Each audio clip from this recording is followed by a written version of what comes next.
Why does your dog stare straight at you, hear your voice, recognize your face, and still act like you are speaking to a wall? That moment can feel strangely personal. You call their name, they blink, maybe tilt their head, and then they go right back to sniffing the floor, watching the window, or pretending the sound of your voice just dissolved into the air. But here's the first thing you need to understand. Dogs do not ignore people the same way people ignore people. A human might ignore you because they are offended, cold, resentful, or trying to make a point. A dog is usually doing something far more instinctive. Their brain is constantly sorting the world by smell, movement, sound, emotional safety, reward, and habit. Your voice is only one signal inside a very crowded mental room. So, when a dog ignores you, the real question is not, why is my dog disrespecting me? The better question is, what is stronger than my signal right now? Because once you understand what is competing with you inside your dog's mind, the behavior stops looking like rebellion and starts looking like communication. One of the biggest mistakes people make is assuming their dog is acting out of revenge. Maybe you left them alone earlier. Maybe you refused to share food. Maybe you ended playtime too soon. Then later, when they do not respond, it is tempting to think, oh, now you're punishing me. It feels logical because humans do this. We withdraw. We go quiet. We make someone feel our absence. Dogs are emotionally intelligent, but their behavior is not usually built around long, calculated emotional payback. They can feel frustration, stress, disappointment, excitement, and fear, but they are not sitting in the corner plotting a silent protest because you went to work. What looks like spite is often overstimulation, poor association, confusion, lack of reinforcement, or a dog that has learned your words do not always predict anything meaningful. This matters because if you misread the behavior as attitude, you will respond with attitude. You may raise your voice, repeat the command 10 times, or turn the moment into a power struggle. And that is where the bond starts to get noisy. Not broken, but noisy. Your dog stops listening less because they do not care, and more because every interaction becomes harder to understand. A dog's hearing is powerful, but hearing is not the same as responding. Your dog can hear you perfectly and still choose the smell on the grass, the squirrel near the fence, the dog across the street, or the crumb under the table. Not because they are mocking you, but because their attention system is pulled by value. Whatever feels more rewarding, urgent, or emotionally charged wins. Imagine trying to read a serious message on your phone while someone walks past holding your favorite food. A loud alarm goes off, and your best friend suddenly calls your name from across the room. Technically, you still saw the message, but your brain did not treat it as the most important thing. Dogs live in a world like that all the time. Smells are not background details to them. They are stories. They are maps. They are emotional headlines. This is why dogs often ignore commands outdoors more than indoors. Inside the house, your voice may be one of the most interesting things available. Outside, your voice competes with invisible information everywhere. A patch of grass can tell your dog who passed by, how recently, whether they were stressed, whether they were familiar, whether they were male or female. To us, it is just grass. To them, it is breaking news. Inside your dog's mind, attention is not random. There is a hierarchy.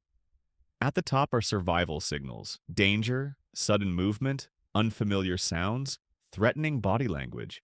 Close to that are instinctive rewards, food, scent, chase, social contact, play, comfort. Then come learned signals like their name, commands, routines, and the tone of your voice. The problem is that many owners expect learned signals to automatically outrank instinct. They usually do not. A dog may know come very well in the living room, but that does not mean the word has the same power at the park.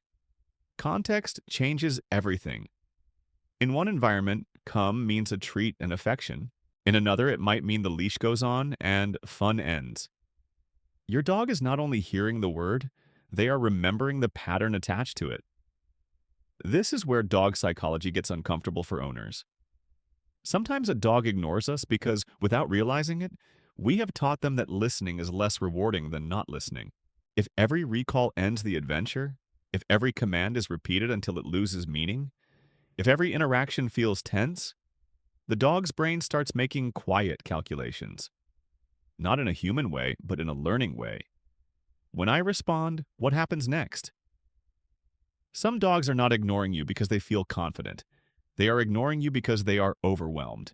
Stress can make a dog freeze, avoid eye contact, sniff the ground intensely, turn away, move slowly, or seem strangely stubborn. But these are often displacement behaviors. The dog is trying to manage internal pressure, not challenge your authority. This happens a lot when people give commands in a tense voice.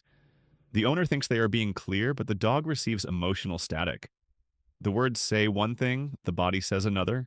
A sharp tone, stiff posture, direct staring, quick movements, or frustration in your breathing can make a sensitive dog hesitate.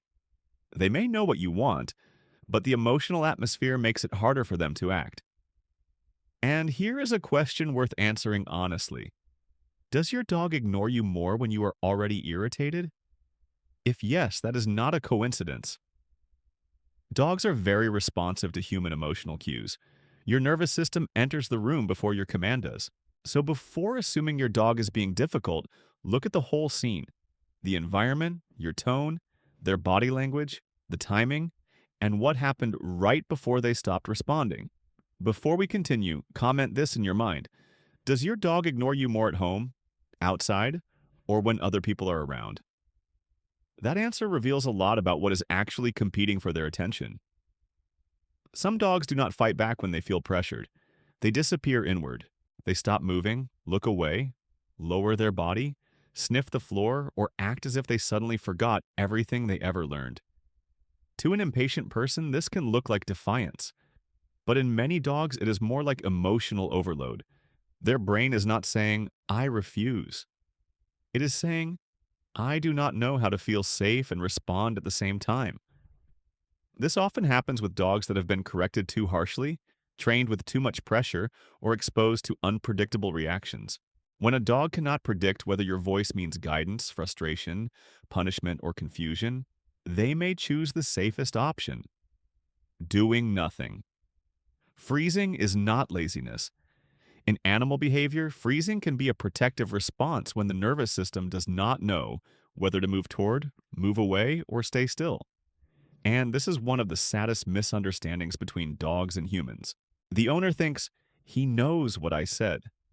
The dog thinks in a much simpler emotional language, "I do not know what will happen if I try." That gap can grow quietly over time. Not because the dog stopped loving you, but because attention and trust started separating from each other. Your dog does not hear your words in isolation. They read the entire performance around the words. Your shoulders, your hands, your speed, your facial tension, the direction of your chest, the distance between you, even whether you are leaning over them. To a dog, communication is physical before it is verbal. Your body may be saying threat while your mouth is saying, "Come here." Timing also changes everything. If you call your dog after they already failed to respond 5 times, the command has become background noise.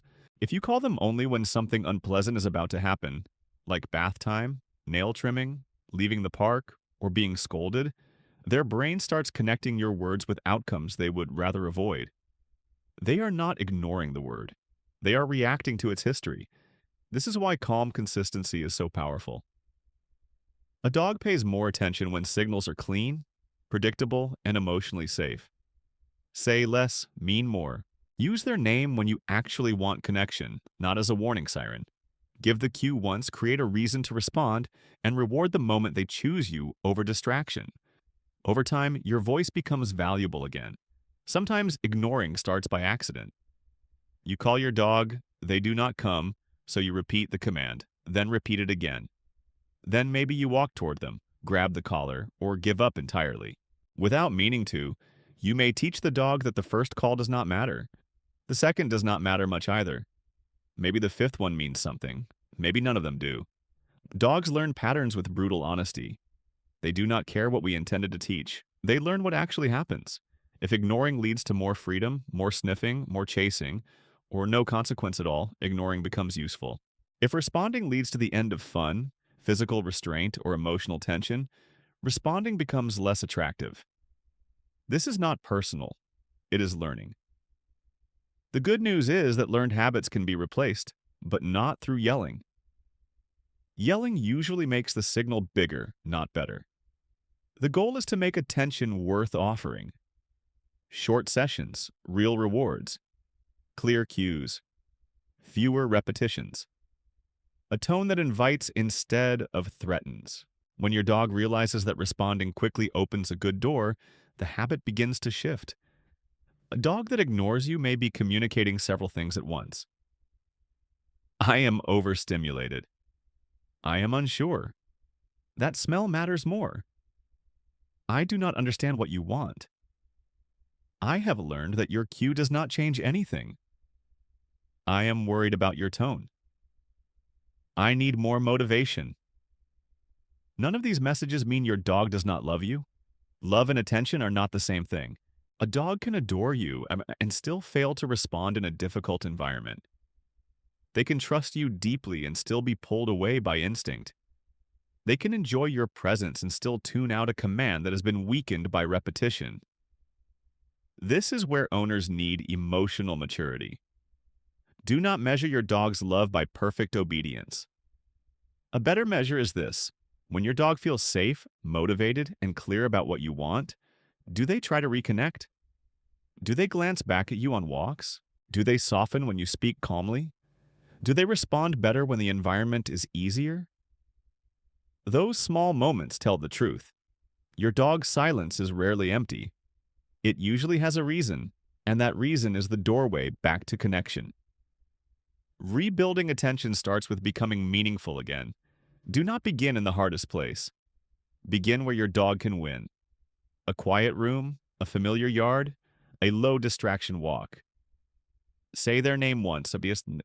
When they look at you, reward it, not only with food, but with warmth, movement, permission, play, or access to something they enjoy. Teach them that checking in with you makes life better. Then slowly raise the difficulty. Practice before the big distraction, not after your dog is already lost in it. Call them when you know they are likely to respond. Reward generously and release them back to what they were doing sometimes. That last part matters. If coming to you always ends the fun, your dog will hesitate. But if coming to you sometimes means, great job, now go sniff again, your cue becomes less like a trap and more like a conversation. So the next time your dog ignores you, pause before taking it personally. Look at what their body is saying. Look at what the environment is offering. Look at what your voice has meant in the past. Your dog is not a machine built to obey every sound. They are a living mind, reading the world through instinct, memory, emotion, and trust. And when you learn to speak to that mind clearly, attention stops being something you demand and becomes something your dog wants to give. If this made you see your dog differently, like the video, subscribe to the channel and share it with someone who thinks their dog is just being stubborn.